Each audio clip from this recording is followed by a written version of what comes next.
What up, gang? Carolina Jackpot time coming at you on Friday morning. I hope everybody's doing well today. Well, college football week 1 has gotten kicked off. We had some Thursday night games. Pretty much went according to plan. I stayed up pretty late watching those. I was involved, obviously, watching the Colorado game. Watched a little bit of Minnesota, UNC back and forth. Look, there were some blowouts in terms of FCS teams versus SEC teams, and Arkansas putting up 70 points against Arkansas Pine Bluff, and then Mizzou a 51-0 win over Murray State. Now, the spread on that I think was 47.5 at one point, and I picked Murray State to cover the spread because I just thought that Mizzou would go really vanilla in the second half. Turns out they did just barely cover the spread. Now, they did go vanilla in the second half because they could have scored 100 points if they wanted to. And the thing about it is, a lot of these people, a lot of these fan bases, especially when you're making YouTube videos and content creator like me, if you just mention their team, and it's not, you're a national championship contender, you're probably going to win it, I think you're going to the playoffs, I think you're going to run through everybody else like shit through butter, then they have to come back at you with something. I made a comment the other day about I didn't think Mizzou would cover the spread in that game because despite having all this offensive talent, they don't put up these huge video game type numbers, and they don't normally. Somebody had to say something about it. I'm sorry, Jackpot, but Mizzou is covering the spread in this game. And I'm like, just hold on. No, this is not trash talk. I'm not trying to downplay your team or their offensive prowess. I know they could score 100 if they wanted to, but I don't think they will. Anyway, you get that a lot, especially from Tennessee fans. I ended up with a loser on that game. I didn't pick a side. I actually picked Murray State to go over 3.5 total points. I thought they would at least be able to muster a damn touchdown. Didn't muster a touchdown. So I lost that one. Another one I lost on was Rutgers versus Howard. That was the first game I got involved in, and that was a pretty interesting game. It was kind of tight, especially in the first half. Howard is not a bad FCS team. They got some pretty good athletes, especially in the defensive backfield. Those guys were kind of shutting down Rutgers there for a while. They got some good wide receivers, too. In the end, superior depth of talent comes out. Kyle Manungai for Rutgers had some nice runs in that game, and they won it 44-7. I took Rutgers, I took points in that game, total over 52.5. They scored 51, so just barely under there on that one. I kind of gave out Minnesota as a pick on the money line against UNC. That didn't come in. UNC did win that game 19-17. Kind of a back and forth affair there. I can't stand North Carolina for whatever reason. I do not like them at all. I don't like the way they always start out hot out of the box and then they falter down the damn stretch. They make everybody believe they're some kind of conference championship contender, and they rarely are that. So yeah, I don't like UNC much at all. In fact, I don't like them at all. I was a winner on Utah State to cover the spread. I was also a winner on UCF to cover the spread there in their games as well. Now, talk briefly about Colorado. It's just more of the same.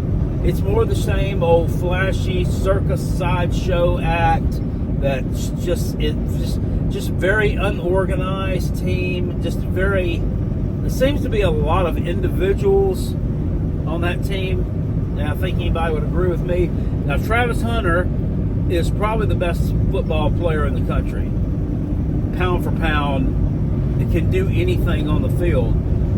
Colorado's defense, however, still looks like crap. And one of the reasons why is he has to keep coming up in run coverage because your linebackers and your defensive line pretty much generally suck. Well, I would say your defensive, that's the one difference between last year's Colorado team and this year's Colorado team. Looks to me to be like their defensive line may be just a little bit better. A little bit better tackling than it was last year, but that's not saying a lot because it was bad then too.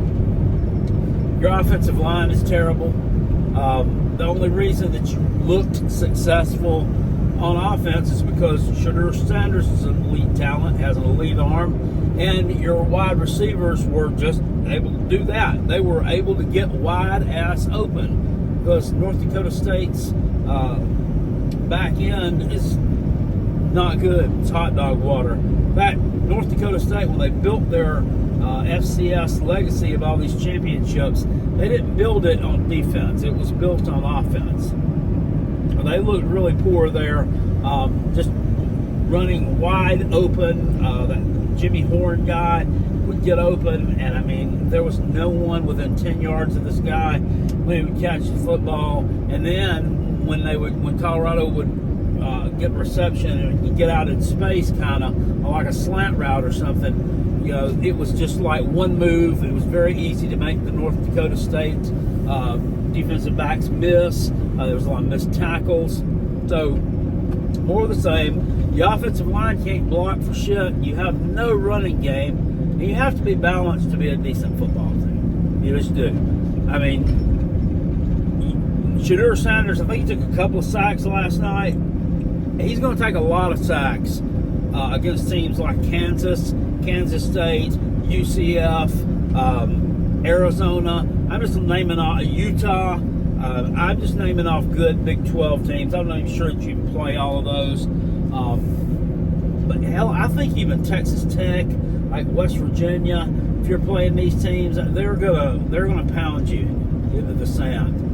It's not going to be pretty. I don't think you make a bowl game this year. I thought, maybe offensively you had enough explosive plays in you that you could probably get a couple of these games and maybe make it to a bowl. But no, I really don't think so. I don't think you're making a bowl game this year. So, congratulations on that win. You almost pissed that away, too. Terrible play calls. Going for it on 4th and 1 on like your own 30-yard line, just dumb, and didn't make it. And then you're going over the top after you're trying to salt the game away. The pass interference penalty on the North Dakota State player that extended that drive where Colorado was trying to run the clock out with like a minute and a half left. Yeah, it was pass interference. He didn't need to do that. But that's besides the point. After that, the very next play, you try to go over the top again. Why? It's stupid. I mean, you could have gotten the fact. I wish you had gotten the ball intercepted there. Get your dumbasses a lesson. Just can't coach. Awful play calls. It's very obvious to me why Deion Sanders don't do anything but bring in players in the transfer portal. He don't recruit to high school talents because he doesn't want to get invested in the high schoolers. He don't want to get invested in their lives because he knows he ain't going to be there. He ain't going to be there. I would be almost willing to put my next paycheck on that he will not be there after this season. After those boys are gone, he's gone. No, so he's not there to win a championship. He's there to add to his legacy, to make sure his sons and buddies get what they want, and then he's out the door. So that's what I think about Colorado. I'm not impressed at all. I had hoped last year. I ordered a Deion Sanders party like it's a 1990 T-shirt off the internet last year because I really thought that he was going to be something. I hoped they would be successful because I was like, here's something different and something new in college football. It's just turned out to be just a colossal point and laugh situation. But congratulations, you won your game. So really, that's all that counts. Now today's games, not as well. I'm not going to say the games are not going to be as good as those. Oh yeah, NC State struggling with Western Carolina. Struggling on the struggle bus. That was rough, y'all. That was real rough. I mean, Yeah, I mean, you outplayed them in the fourth quarter, but I mean, you should have outplayed Western Carolina in quarters 1, 2, and 3, right? But I actually cashed in on that bet too. I took Western Carolina to cover. I know they're a decent FCS team. Coach Kerwin Bell for them used to be the quarterback at Florida. Like when I was first starting to become a college football fan, when I was like 10, 11, there in the mid-'80s, early to mid-'80s, he was the quarterback at Florida. So I remember, that's one of the names I remember from my Ute, Kerwin Bell. Today's games, they're not, you don't see as much. I'm looking at kind of like upset specials and things and games that I place little wagers on. And we talk a whole lot about gambling and stuff, don't we? Point spreads and gambling. It's like everybody's obsessed with gambling right now and sports gambling. The whole country is obsessed with it because it's so easy to do now. But it's still fun. It gets you a little bit invested in it. Look, if you don't have a whole lot of money to invest in it, I wouldn't. I'm not going to say that I could invest more than what I do, but because I get a lot of my picks wrong, I steer away from it. There's not that many of them that I'm just, 100% lock, stock, and smoke and barrel that this is going to happen. But I looked at some, you've got Lehigh at Army this evening. I took the under in that game. Army won their last 5 games, or 4 out of their last 5 games, and they gave up an average of, I think, maybe about 12 points a game, and these were to FBS programs, not Lehigh.